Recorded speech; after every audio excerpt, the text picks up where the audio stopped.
बिस्मिल्लाहिर्रहमानिर्रहीम। अस्सलाम वालेकुम। पुराना खिलाफ राय के साथ में इफ्तार का आदमी कोई माने या ना माने, मगर लगता यूँ है कि खास साहब पर दबाव बढ़ता जा रहा है, फ्रस्ट्रेशन में इजाफा हो रहा है और उनकी इसी फ्रस्ट्रेशन और दबाव का नतीजा है कि वो फ़ौज के ऊपर मुसलसल इल्ज़ाम लगा रहे हैं।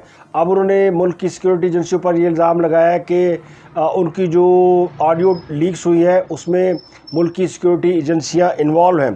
तो उन्होंने फ़ौज पर अपने फ़ोन टेप करने का इल्ज़ाम लगा दिया है। इसके अलावा बात करेंगे तहरीक इंसाफ के एक बड़े इजलास के हवाले से जिसमें कुछ अहम फैसले किए गए हैं और उनमें लॉन्ग मार्च के हवाले से हिकमत अमली पर गौर किया गया है। इस इजलास में क्या चीज़ें तय पाई हैं, क्या तहरीक इंसाफ अक्टूबर में लॉन्ग मार्च करेगी या ये लॉन्ग मार्च आगे भी जा सकता है, तो लॉन्ग मार्च की हतमी डेट क्या होगी, क्या तारीख बताई जा रही है, उस पर बात करेंगे।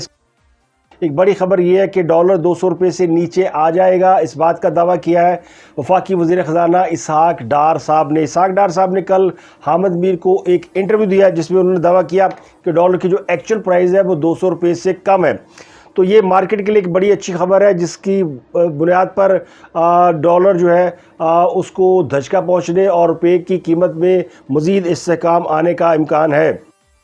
एक और ख़बर इलेक्शन के हवाले से, सिंध में 23 अक्टूबर को होने वाले बल्दियाती इंतखाबात कराने से सिंध हुकूमत ने माजरत कर ली है और इलेक्शन कमीशन को बाकायदा ख़त लिख दिया है कि वो 23 अक्टूबर को कराची और हैदराबाद डिवीज़न में होने वाले इंतखाबात नहीं करा सकते।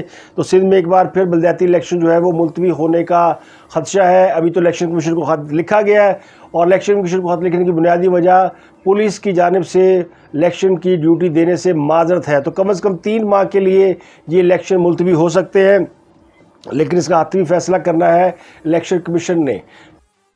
पार्लियामेंट में एक बिल पेश किया गया है सेनेट के अंदर और ये बिल पेश किया गया है आर्टिकल 62(1)(f) के हवाले से, जिससे लगता यूँ है कि हुकूमत अब खास साहब से सादिक और अमीन का लक़ब छीनना चाहती है।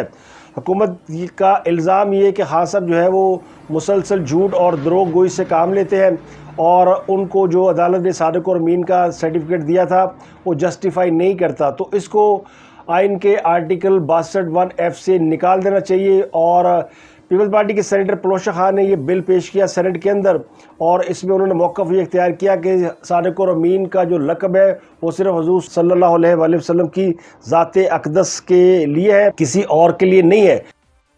तो इसलिए आर्टिकल 62(1)(f) से इसकी जगह 62(1)(f) से इसको निकाल दिया जाए और इसकी जगह रास्त गो और वफा शौर ये 2 अल्फाज इसके मुतबादल दिए गए सादिक और अमीन के कि इनको डाला जाए।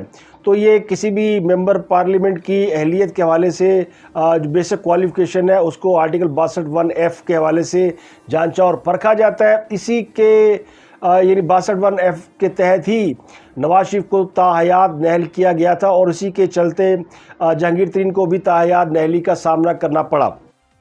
खबरें गर्म है इमरान खान साहब के हवाले से। इमरान खान साहब ने कल सहाफ़ियों से मुलाकात की, इंटरव्यू भी दिए। तो इंटरव्यू में उन्होंने कुछ अलग बातें की और सहाफ़ियों से मुलाकात में उन्होंने कुछ अलग बातें की। जो उन्होंने इंटरव्यू दिया उसमें उन्होंने मुल्क की सिक्योरिटी एजेंसियों के ऊपर, इदारों के ऊपर संगीन इल्ज़ाम लगाए। इससे पहले खास साहब ये कहा करते थे कि जो मुल्क की सिक्योरिटी एजेंसियाँ हैं वो फ़ोन टेप करती हैं और उन्होंने कहा कि ISI को जो पिछले हुक्मरान हैं उन सब की करप्शन का इल्म है, क्योंकि ISI तो उनके फ़ोन टेप करती रही है और सबको मालूम है कि मुल्क की एजेंसियाँ जो है वो ज़रूरी है कि प्राइम मिनिस्टर या जो हेड ऑफ़ स्टेट्स होते हैं या जो अहम सरबराहान होते हैं उनके हवाले से उनके पास मालूमात रहें। तो पहले वो सिक्योरिटी एजेंसियों की इस फ़ोन टेपिंग की हिमायत करते रहे। अब जब उनके खुद फ़ोन टेप हुए तो उन्होंने इसका इल्ज़ाम मुल्क की सिक्योरिटी एजेंसियों पर लगा दिया है, बल्कि उन्होंने अपनी अहलिया बुशरा बीबी के फ़ोन टेप करने का भी इल्ज़ाम लगाया है सिक्योरिटी एजेंसियों पर।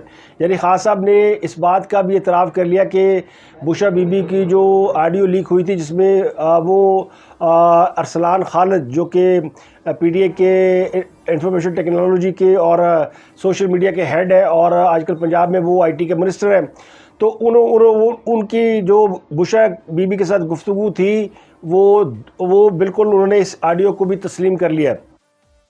तो इसका मतलब है मुल्क में जितनी ऑडियो लीक्स हुई हैं पिछले चंद दिनों में हुकूमत की जो हुई हैं वो भी उन्होंने भी तस्लीम कर ली हैं, जो खान साहब की हुई हैं उन्होंने भी तस्लीम कर ली हैं।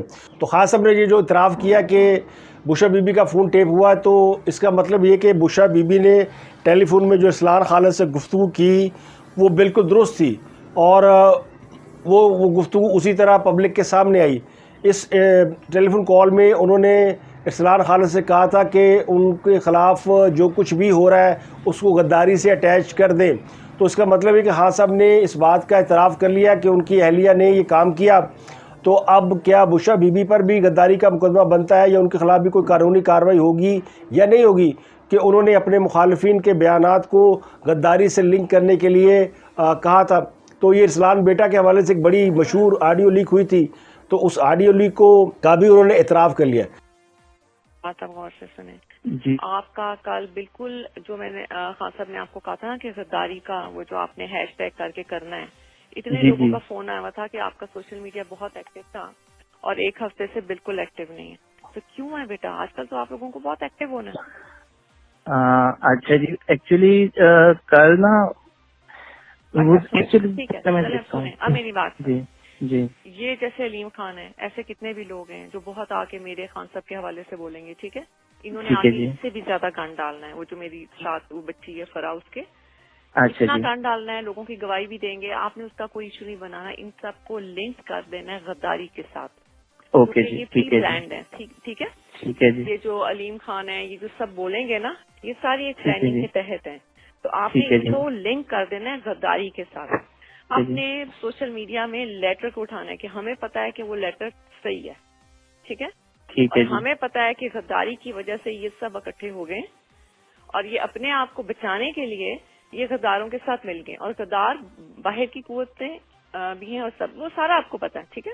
ठीक है जी, ठीक अब है ये जी, पता लग गया, आज आपने ये रूस का उठाना है कि देखो उनको पता है कि मुल्क में खान के साथ गद्दारी हो रही है और मुल्क के साथ हो रही है, और ये उनका बयान देखें। इसको आप अपने बिल्कुल लफ्जों सही है। में, इसको आपने सोने नहीं देना, इसको ठीक है जी, बिल्कुल सही है जी। इसको ट्रेंड बना देना है कि उनको भी पता है कि मुल्क और खान के साथ गद्दारी हो गई है। देखिए आज उनके बयान आया है।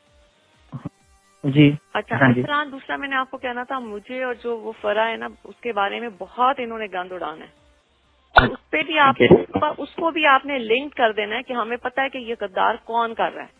बिल्कुल जी, उसको इसी तरह करेंगे ना कि ये तो सारा इस वजह से ही कर रहे हैं क्योंकि अपने खुद गद्दार हैं और इस वजह से और इस तरह नहीं के बेटा, इल्जाम वो पे एक्चुअली चलते हैं। उसको पकड़ना चाह रहे थे, उसको ये पकड़ना चाह रहे थे कि ये चक्कर क्या है कि खान सर जो हर चीज में से निकल रहे हैं और इनको चीजें पता कैसे होती हैं।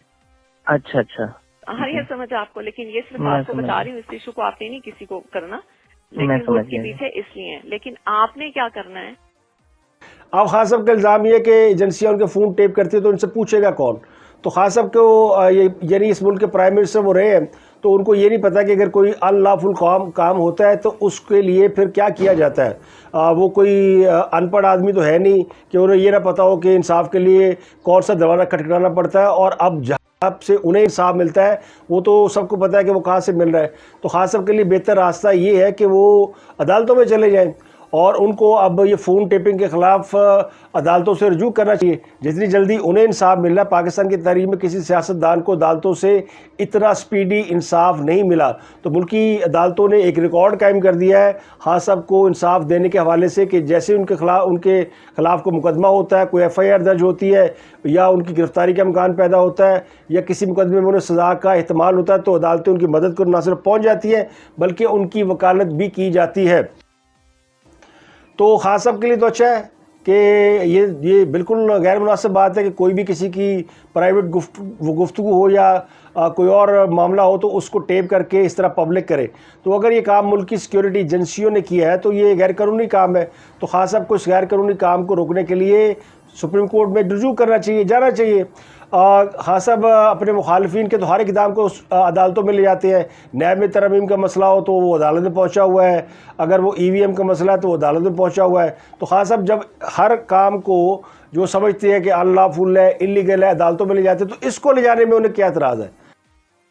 तो बजाय इसके कि इसको वो पब्लिक करे और अदारों को बदनाम करे, उन्हें चाहिए कि सादा सी दरख्वास्त दें और कहीं के एजेंसियों को फ़ोन टेप करने से रोका जाए या उनको लीक करने से रोका जाए। इसके बरक्स वो ये सवाल पूछ रहे हैं कि ये कौन करेगा। जिस मुल्क का 4 साल वज़ीर रहने वाले को ये ना पता हो कि इस काम को कैसे किया जाता है, तो उसका मतलब ये कि उसे काम नहीं आता। और यही उनके नाकदीन का मौक़िफ़ है कि खान साहब को दरअसल जो इंसराम व इंतज़ाम अमूर मुमलकत है वो चलाने नहीं आते। खान साहब को बाकी तो सब कुछ आता है। खान साहब को बातें करनी बहुत आती हैं, लंबी लंबी छोड़नी बहुत आती हैं, लड़ाइयाँ करनी बहुत आती हैं, मैच फिक्सिंग उन्हें बहुत अच्छा आता है, फील्डिंग खड़ी करनी हो तो वो बहुत अच्छा आता है और मुखालफिन को उन्होंने गालियाँ बकनी हो तो बहुत अच्छा आता है। कल अदालत ने उन्हें बाकायदा अलाउ कर दिया कि वो किसी को भी गाली दे के अदालत आ जाए तो अदालत उन्हें माफ़ कर देगी। अदालत को ये भी पूछने की ज़रूरत नहीं कि जिसको आपने गाली दी उससे आपने माफ़ी मांगी या नहीं मांगी।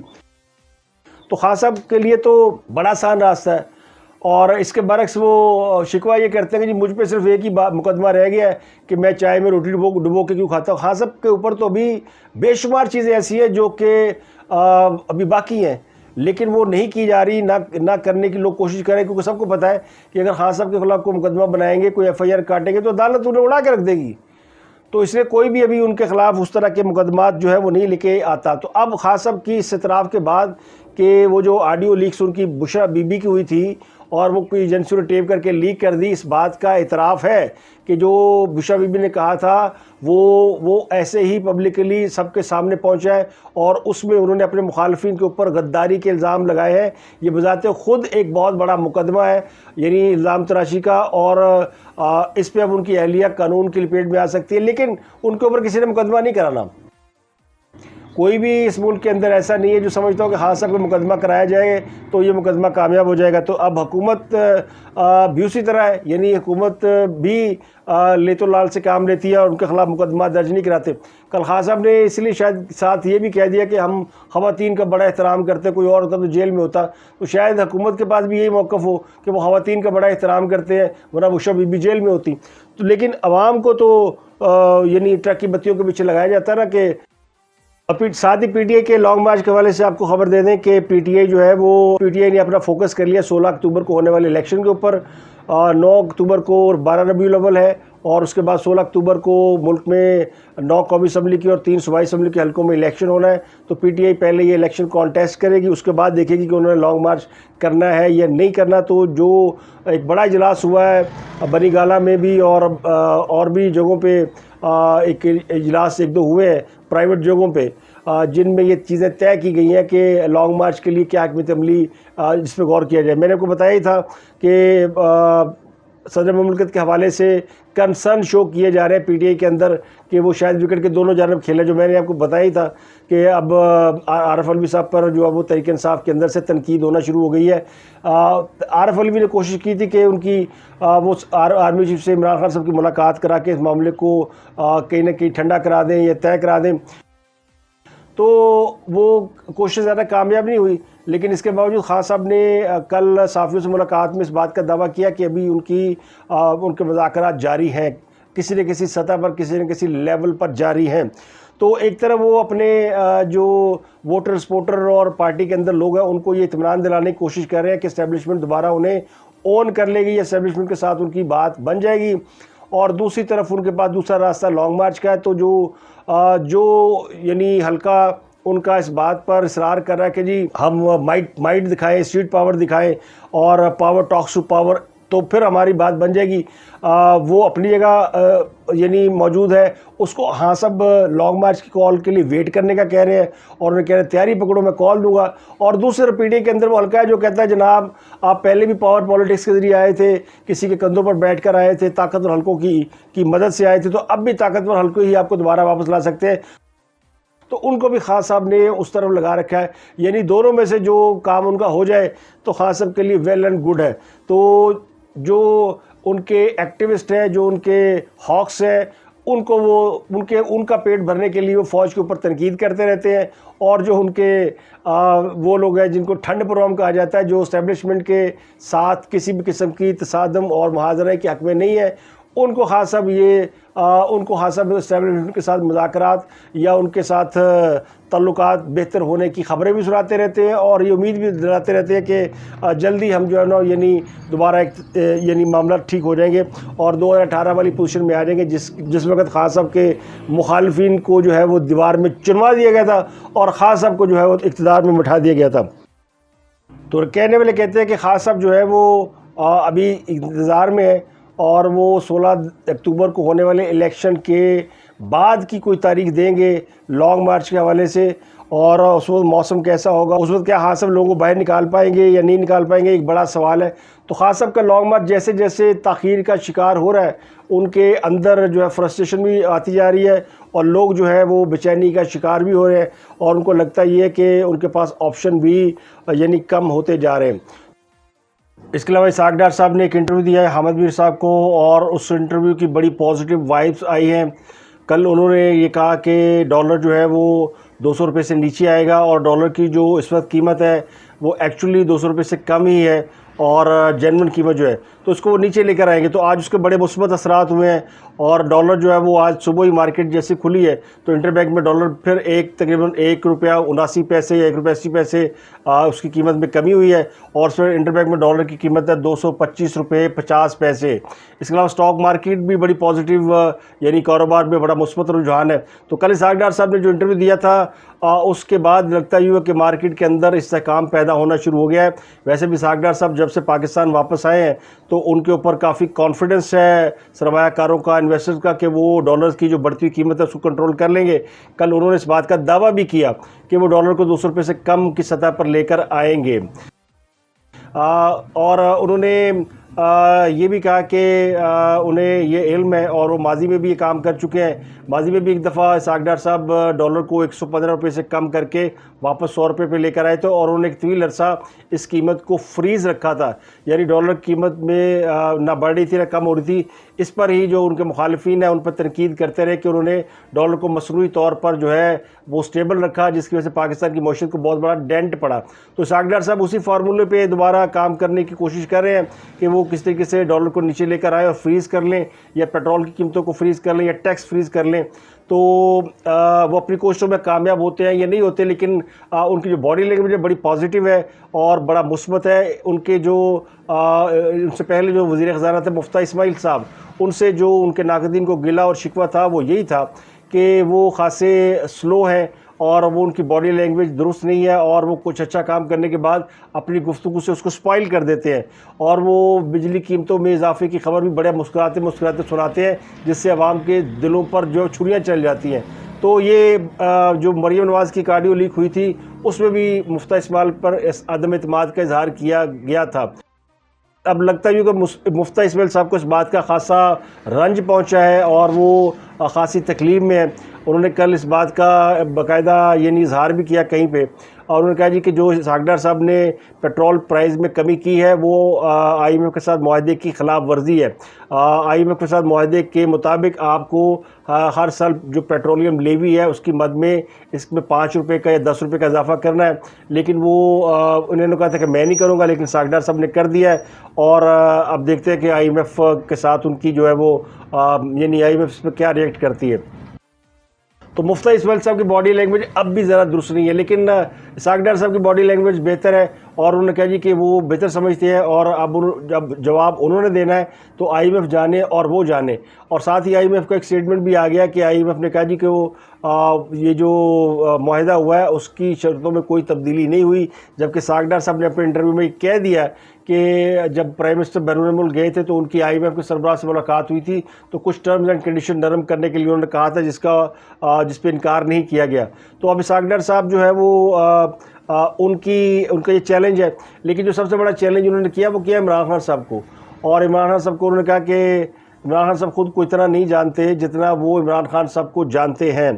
इसहाक डार साहब के हवाले से इमरान खान साहब ने दावा किया था कि इसहाक डार का रास्ता रोकेंगे और इसहाक डार बड़ा बुज़दिल आदमी। इन दोनों बातों का जवाब उन्होंने दिया। उन्होंने कहा जी कि जितना वो इमरान खान को जानते हैं उतना कोई और नहीं जानता, और अगर इमरान खान साहब समझते हैं कि इस बात को पब्लिक होना चाहिए तो उसके लिए तैयार है।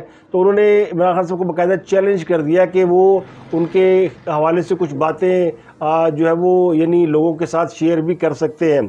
तो बहरहाल इस बात से कतई नज़र इसहाक डार की जो पॉजिटिव एंट्री हुई है पाकिस्तान की मईशत के अंदर वो नज़र आ रही है। रुपया मुसलसल अप हो रहा है और डॉलर मुसलसल डाउन हो रहा है, तो ये अच्छी बात है और इसको पॉजिटिवली लेना चाहिए। तो अब तक के लिए इतना ही। आपसे मुलाकात होती है अगले व्लॉग में। अपना गिरदोनवा के लोगों का बहुत ख्याल रखिएगा।